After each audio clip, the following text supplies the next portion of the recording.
Welcome to My Black History 2024. Every day, we're just going to talk about another incredible person. All right.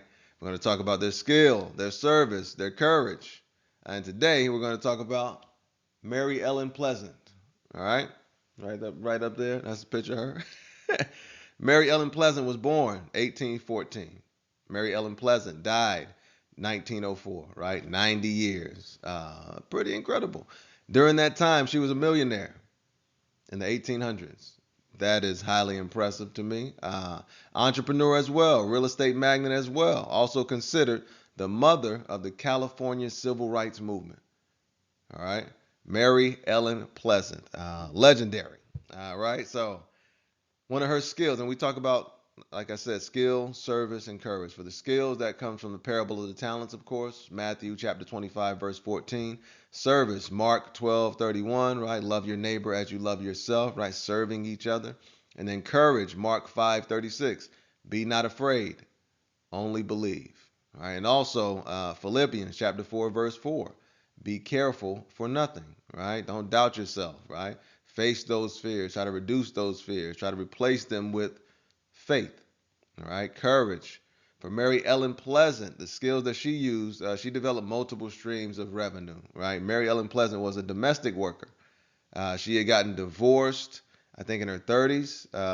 No, her husband died, left her an inheritance, $10,000. She took that money, moved to California, right, and started investing her money. She worked as a domestic worker. So what she would do is listen in on the conversations, right? Ear hustling, eavesdropping. That's what she was doing, which is fine. We get it, right? We get it. But she was getting that information from the people, acting like a domestic worker. I'm just here to cook and clean. I don't know what's going on, right? And the people just running their mouth. Incredible. She was taking that information and investing. She invested in Wells Fargo in the 1800s. Blew my mind, right? So that skill of developing multiple streams of revenue, right? So she was resourceful. She took what she had and she made the most of it. She's like, okay, what is the situation? She got an understanding of the situation and then capitalized off of it. She had to be a good communicator in order to get those investments, in order to understand the information that they were talking, right? You had to be knowledgeable to understand what they were saying. So that resourcefulness, that ability to communicate, that willingness to learn is what helped her to establish multiple streams of revenue. She had multiple businesses, multiple investments, and still worked as a domestic worker. Right? She was a really good cook. She was good at what she did, and I'm sure she enjoyed getting the information, kind of getting that inside track. So yeah, and she looked like a regular person walking around, and she was a millionaire in the 1800s. Incredible service, right? How did she serve the people? She used her money to finance slave revolts, right? So when slaves would try to revolt against the plantation owners and get to the north, I would assume she would finance those situations. One of the famous ones that she financed was the slave revolt in Harper's Ferry, Virginia, right? John Brown, the famous slave revolt in 1859, that was financed by Mary Ellen Pleasant. All right, so she took her money and used it to help the people.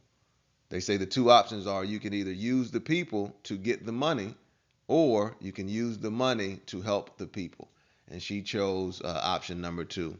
Courage. In that time, of course, you had to have courage, right? She chose to expand and grow. You had to have a tremendous amount of courage. I mean, that's really any time in history when you're expanding and growing into new territories and things like that. You have to have courage. And that time specifically, as a woman, as a black woman, right? I'm sure she dealt with discouragement, right? Deceit, doubt, dissatisfaction. They tried to come out in all kinds of ways. I'm sure telling her, "You can't do this. This is ridiculous. What are you talking about? Getting rich? Yeah, no." Right? They told her it wasn't possible, but it was. She had the courage. She had the faith.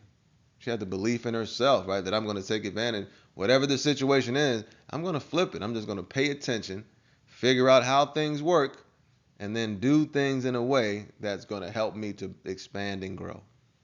All right? Continue to generate that money by eavesdropping, listening, learning, and then taking that information and using it.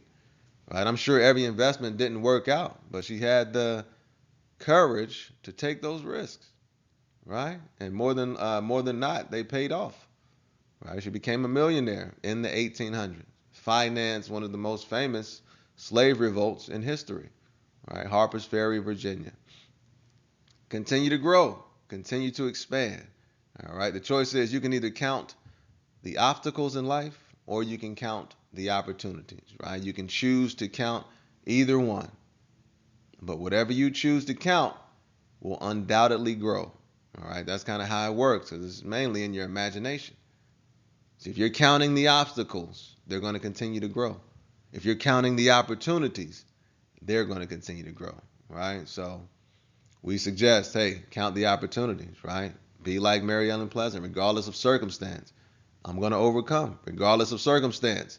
You can't stop me, huh? Straight like that, yeah. So do a little more research on her. Once again, we'll be back tomorrow with another incredible person. And build your skills, right? Increase your service.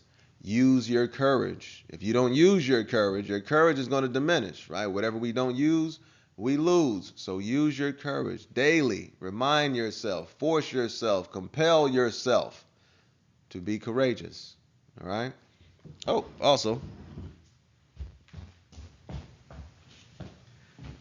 uh, we'll be dropping them soon. The guidebooks, right? So we have the Finding Your Powers guidebook.